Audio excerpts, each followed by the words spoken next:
Bienvenidos al mundo de Sofía, en donde generación X y generación Alfa se sientan a conversar un rato. Muy bien, actualizándoles un poco, el clima de hoy es de aproximadamente. Así. Y bueno, ¿cuál es el tema de hoy? Bueno, hoy vamos a hablar sobre los exámenes. Llegado la época de los exámenes.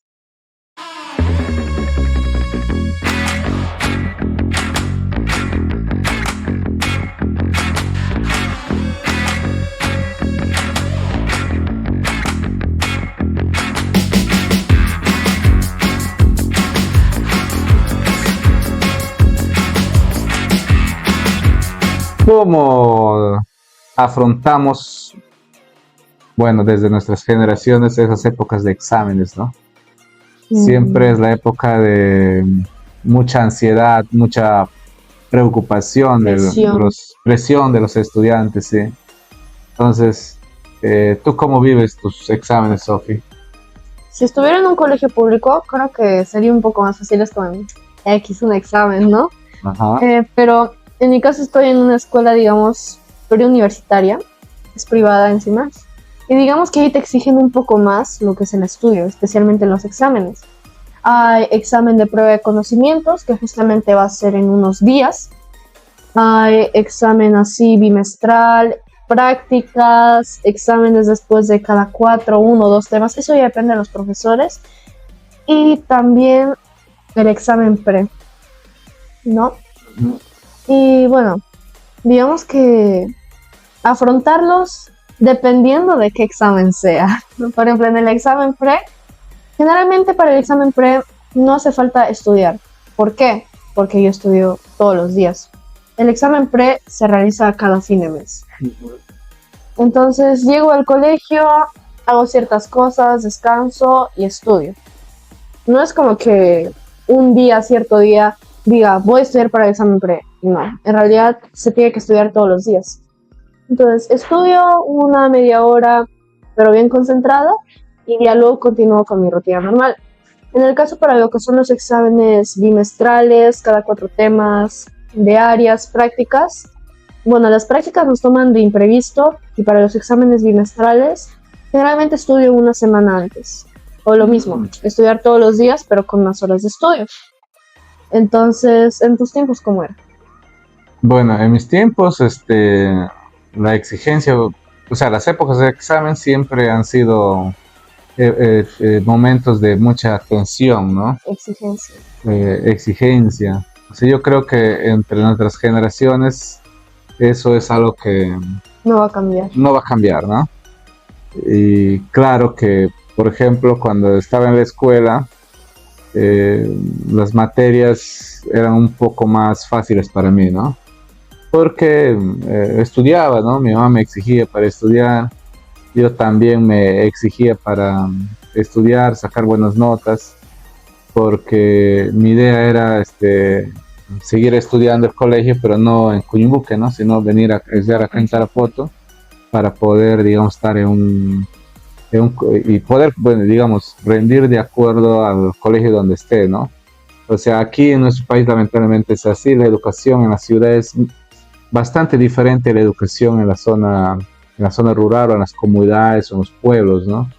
La exigencia es menor, diría yo, en los pueblos, ¿no? Aquí en Tarapoto, en los colegios tanto estatales y aún más en los particulares es mucho más exigente, ¿no?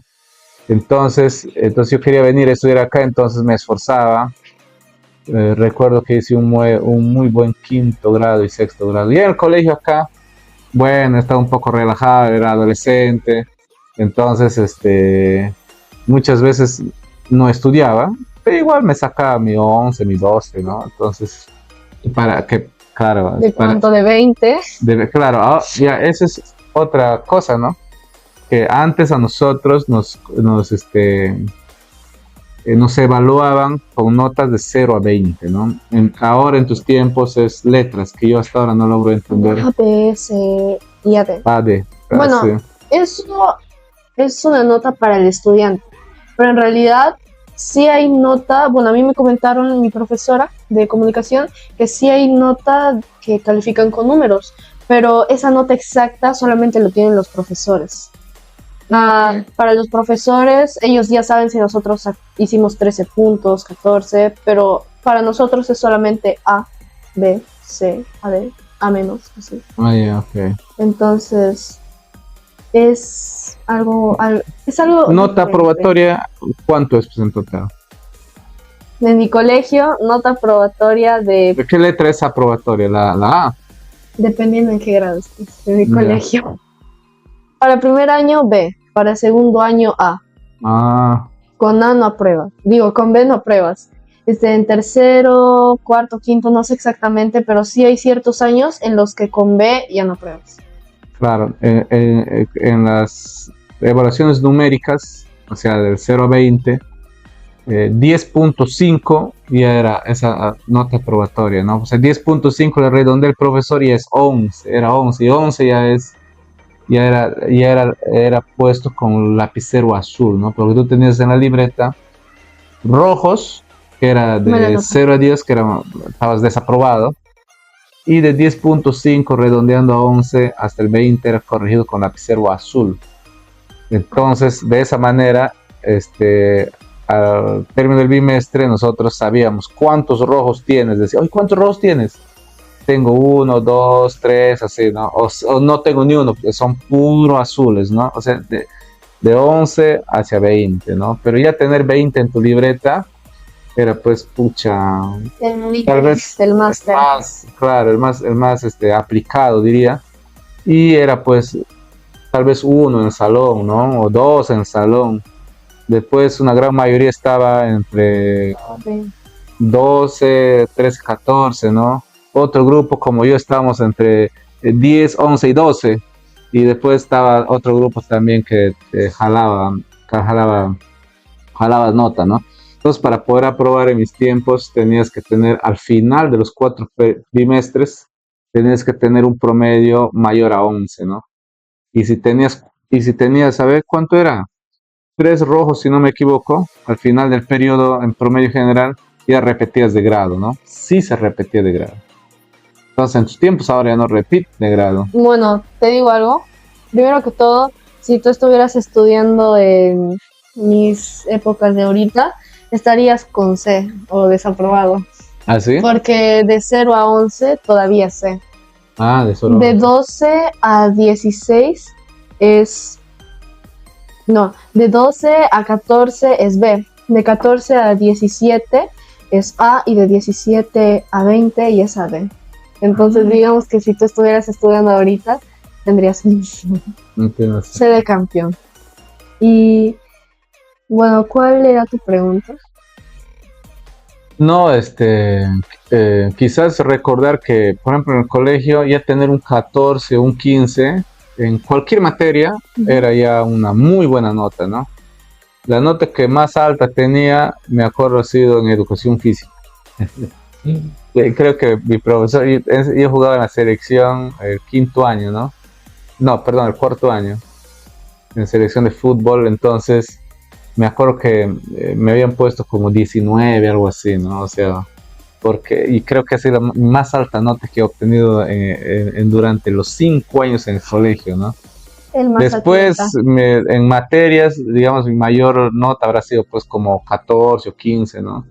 Yo creo que eso puede haber sido en biología, en historia, en letras, ¿no? Porque para los números nunca he sido bueno, eso lo reconozco, ¿no? Estando en la universidad también he padecido bastante con los números, pero me he superado a sí mismo, ¿no? He pasado las materias, digamos, con nota mínima aprobatoria, ¿no? No estoy orgulloso de eso, pero eso es lo que hay, ¿no? Es lo que hay. Lo que hay. Sí. Digamos que en mi caso me va bien, a veces me va normal, pero si en algún momento como que caigo, me levanto. Hago lo posible por levantarme. Claro, en física creo que es el área que la manejo más bien. Solamente he tenido como 2C por ahora a lo largo del año. De ahí todo es puro AD. Ni siquiera B o A, solo puro AD. En números, digamos que, bueno, mayormente saco A, y como 6 veces saco AD. B, no sé tampoco. En letras sí me va bien, excepto en lenguaje. El lenguaje sí es un poco, se podría decir, común, aunque no estaría bien decirlo, que saque B. Para mí es como muchas cosas por aprender, ¿no? Entonces, eso como que es memorización y a mí me bloquea un poco. Muy Listo. bien, ahora te pregunto, cuando la mayoría desaprobaba, ¿había algún examen de recuperación o no? Claro, tenías, por ejemplo, al final del bimestre, los que estaban jalados, tenías examen de recuperación, ¿no? Y bueno, la nota que sacabas a veces, muchas veces reemplazaba al promedio que tenías en ese momento. Y también había examen de recuperación al final del año, ¿no? Bueno, yo siempre estaba ahí con algún cursito, ¿no? Entonces, y no había, no, o sea, nunca me voy a olvidar esa sensación, ¿no? De, pucha, al final tienes un curso, te queda un curso y tienes que aprobarlo en la Sí o sí. recuperación, ¿no? Sí o sí, o sea, es jugarse la vida, ¿no? Entonces, eso es lo que soy un poco finalmente en la vida, ¿no? Muchas veces, eh, digamos, entramos o entro a una situación y me la juego la vida, ¿no? Entonces, estoy acostumbrado a esa sensación, ¿no? Como que algo va, no va a salir bien, pero al final sale bien, ¿no? Entonces, eso me queda todavía hasta ahora, ¿no? Siempre recuerdo eso. A veces a los compañeros, algunos de ellos ya aprobados todas sus materias, ya están relajados, ya es, a ver, es tiempo, te podría decir, ya es 15 de diciembre, por ahí, ya todo el mundo ya están relajados y uno todavía, pucha, tengo que dar mi examen la otra semana. Pero al final se lograba el objetivo, ¿no? Al final se lograba en la recuperación. Muchos le decían el suplicatorio, ¿no? Porque el profesor de algunos ya se compadecía, ¿no? No sé si de mí, pues en algún momento se habrá compadecido de mí también, ¿no? Se compadecían ya, profe, aprueba, modecito, y entonces ya, ¿no? Y a veces hasta su estímulo al profesor también, vale decir, ¿no? Claro, en colegios estatales, así, por lo menos en mis tiempos, ¿no? Le daban su estímulo al profesor, ¿no? Una gallina, pavo, porque era cerca Navidad, algo, ¿no? Entonces, claro, yo nunca he hecho eso, pero sí se escuchaba que al profe le vamos a dar su gallino. No sé si al final se cumplió, se ejecutaba, pero sí se sabía, ¿no? Entonces, así era en mis tiempos las recuperaciones, que al final eran suplicatorios. En mi caso, digamos que, bueno, la mayoría prueba con B para arriba, pero el área en la que digamos que mi salón y por ahora los demás grados están que reprueban es en razonamiento matemático. Pero es porque el profesor se nos pone preguntas trampas. Entonces, tú tienes que ser bien mosca, bien pila, encontrar esas preguntas trampas y resolverlas a como sea. La cosa es que en esa área sí reprobamos. En mi caso yo pruebo con B, una vez nomás aprobé con AD, y sí damos exámenes de recuperación. Una vez dimos 4 exámenes de recuperaciones y no es No, nadie aprobaba. nada. Con B, yo pasaba con B, los demás con C, con B. Y esta vez lo mismo pasó. Todos sacaron C, yo aprobé con B, dimos otro examen de recuperación y en B me quedé. Pero lo bueno es que a pesar de eso, yo lo recupero con participaciones, con tareas, con todo eso, ¿no? Entonces, Puede levantar el promedio, ¿no? De que hay exámenes de recuperación así a final de bimestre, de año, no hay. Pero sí hay, en caso de que no te haya ido tan bien, puedes ir a clases vacacionales, que eso se está dando en enero, febrero. Sí, también en mis tiempos había cursos de vocacionales. O sea, bueno, ahí iban todos, ¿no? La gente, los estudiantes, por ejemplo, que querían reforzar sus aprendizajes, podían irse y también los que estaban jalados, ¿no? O sea, es decir, eso era, creo que era febrero, marzo o enero, febrero, si no recuerdo mal. y porque al final si no aprobabas algún curso durante los bimestres, o sea, no lograbas, a pesar de haber dado recuperación, no lograbas tener una nota aprobatoria de 11, entonces te ibas para marzo. Eso les llamaban, tenía su nombre, no me acuerdo, pero en marzo ibas a clases 2 meses normal y la nota que te evaluaban, por supuesto, y la nota que ya sacaban ahí, ya te ponían a la libreta, es decir, no llevabas el curso. O sea, porque antes en el colegio uno podía llevar el curso. O sea, si yo no aprobé en marzo, entonces en el siguiente año llevabas el curso. O sea, ibas a dar examen, pues, ¿no? Dabas examen cada cierto tiempo, si no recuerdo mal, hasta que apruebes, ¿no? Entonces, si ya volvías a desaprobar ese curso que estabas llevando, incluso podías repetir de año. Entonces, así de complejo era la enseñanza antes, ¿no? Lo que ahora me parece a mí es muy sencillo en términos, muy sencillos en términos de evaluación, ¿no? Pero sí, por ejemplo, me parece que las materias son más complicadas ahora, ¿no? Por ejemplo, ustedes llevan geometría desde la escuela, si no recuerdo mal, ¿no? Sí. Yo geometría lo llevé cuando estaba cuarto año en el colegio, quinto año en el colegio, si no recuerdo mal, ¿no? Entonces, ahora es mucho más exigente, bueno, como Sí. que también hay más herramientas para aprender, ¿no? Ahora, tú no sabes, tú no comprendes, por ejemplo, un ejercicio, simplemente googleas o pones en YouTube y va a aparecer un youtuber explicándote, ¿no? Cómo hay que resolver o cómo hay que entender ese ejercicio, ¿no? En mis tiempos, ¿no? Ni siquiera el libro se le podía entender, ¿no? Si es que no había un profesor que te lo explique. Y ahora ni siquiera el profesor podía comprenderlo también, a pesar que te explicaba. Para que tú puedas entender la materia, tenés que ir a sus clases particulares de profesor. Creo que eso hasta ahora hay, ¿no? Entonces tenías que ir a su academia, ¿no? Entonces en sus clases particulares, por fin podías entenderlo el profesor. Entonces, Magia. no sé Magia. cómo, pero ya podías entender al profesor. Yo entiendo bien que metodológicamente de pronto explicarle a 25, 30 muchachos que éramos más o menos en el salón, es difícil hacerse entender. Que a uno por uno. Y a uno por uno personalizado, ¿no? Entonces, yo creo que en esa parte sí es igual, ¿no? O sea, finalmente el profesor tampoco en estos tiempos se hace entender tan bien dentro de clase, ¿no? Tienes que ir a la academia recién para que puedas comprender bien la materia. ¿Qué materias son mayormente eso? Las matemáticas, la física, la geometría, la aritmética, la álgebra, todo lo que con números, sí, todo lo que tenga que ver con números. Así que los profes de números, de mates, siempre tienen sus clases particulares, su academia por ahí, y bueno, ahí los muchachos van a aprender lo que no aprendieron en el colegio, ¿no? Entonces, no es gratuito, clases particulares son por supuesto pagadas, ¿no? Entonces yo creo que ahí va en nuestras generaciones se parecen mucho en ese sentido, ¿no? De cómo, dónde entender más las clases, ¿no? ¿O en el colegio o en las clases particulares? De hecho, cuando nos hablamos de los números. Ajá, de hecho yo tenía una pregunta. ¿En tus tiempos daban examen pre? No, ni ¿No? siquiera conocíamos la palabra pre.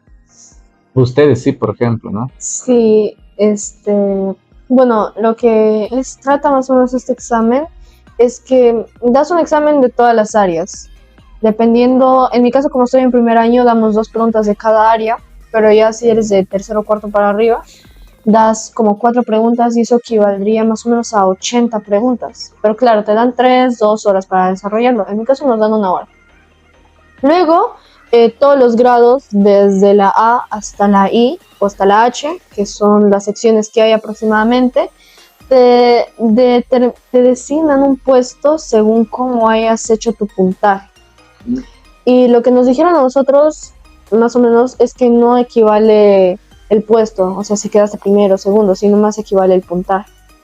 Entonces, más o menos de eso trata, pero yo estoy algo asustada porque en primer año damos aproximadamente 30 preguntas y con este cuarto o quinto voy a dar 80. Entonces es algo un poco que me asusta, pero eso es más adelante. Falta algo de tiempo todavía, ¿no? Claro, en mis tiempos eso no había, ¿no? Creo que para que sepan quién es el estudiante, el mejor alumno de todo el colegio, lo que hacían es, entiendo bien, mejor dicho, establecer las notas, ¿no? Sumar todas las notas, o sea, mejor dicho, enlistar o hacer una prelación de todos los estudiantes del colegio, ¿no? Claro que los docentes sabían más o menos quiénes entran a esa prelación, ¿no? Que eran pues, los estudiantes que tenían más altas notas. El resto, nosotros ya son, no, que no significamos, no significamos mucho en ese tipo de selección, ¿no? Mm. Entonces, así se determinaba quién era el mejor estudiante del colegio, ¿no? Creo que ahí con esa idea vamos terminando. Deseando que los que nos ven también sean buenos estudiantes, no como yo, ¿no? Que aprobaba así con las justas, con la adrenalina de recuperarse en el último momento, y también con el deseo de que, bueno, no hay que quedarnos solamente con la educación básica, sino también hay que seguir preparándose, hay que seguir estudiando siempre, ¿no? Claro, pero también recuerden, si desaprueban un examen, no se preocupen, van a haber muchos más exámenes, eso es un desafío en la vida. Y nos comentó un profesor por ahí que antes trabajaba que los exámenes son todo realmente. Es como tú estás en la universidad, eres el más aplicado, pero no tienes contactos, es como, y una vez que termines la universidad, ¿cómo vas a hallar empleo? Pero en cambio, digamos que si eres un buen estudiante, pero no tan como wow, no tanto, pero tienes muchos contactos, a través de esos contactos puedes hallar empleo y también, o sea, por esa parte tienes que estar un poco aliviado. Recuerda tener un buen promedio, pero también tener suficientes contactos, ¿no? Y nada, que los exámenes tampoco definen la persona que eres. Y lo importante acá es que tengas un buen promedio, que te esfuerces por alcanzar tus metas, pero que eso tampoco como que te consuma, que los exámenes no te consuman, que no cambien la persona que tú eres, que siempre seas feliz y disfrutes el lado positivo de la vida, ¿no? Eso, ¿no? O sea, que los exámenes no definen si eres una persona preparada, ¿no? O una persona competente, ¿no? Como dice Sophie, finalmente exámenes vamos a dar Bastantes. siempre en la vida, ¿no? Y lo otro es efectivamente, ¿no? No necesariamente el buen estudiante es el mejor profesional, ¿no? O sea, tratando de encontrar un equilibrio en la idea de Sophie, es que también el buen estudiante tiene que tener algunas habilidades blandas, ¿no? Algunas habilidades que sepa interrelacionarse con el mundo exterior, ¿no? Muchas veces lo que nos enseña en el colegio y en las universidades especialmente no está descontextualizada de una realidad, ¿no? Entonces el estudiante tiene que tener por eso otras habilidades aparte digamos, de los conocimientos que pueda adquirir en un centro de estudios, ¿no? Entonces yo creo que un poco nos vamos con esa idea, pero que sí, los estudios son importantes, son determinantes en el futuro de una persona, ¿no? O sea, el estudio no solamente es llenar el cerebro de conocimientos, sino también de algunas otras habilidades y actitudes que nos van a servir en el mundo real, ¿no? En la vida real. Bueno, con esa idea nos despedimos por este capítulo podcast del día de hoy. Entonces, hasta la próxima. Hasta la próxima. Chao, chao.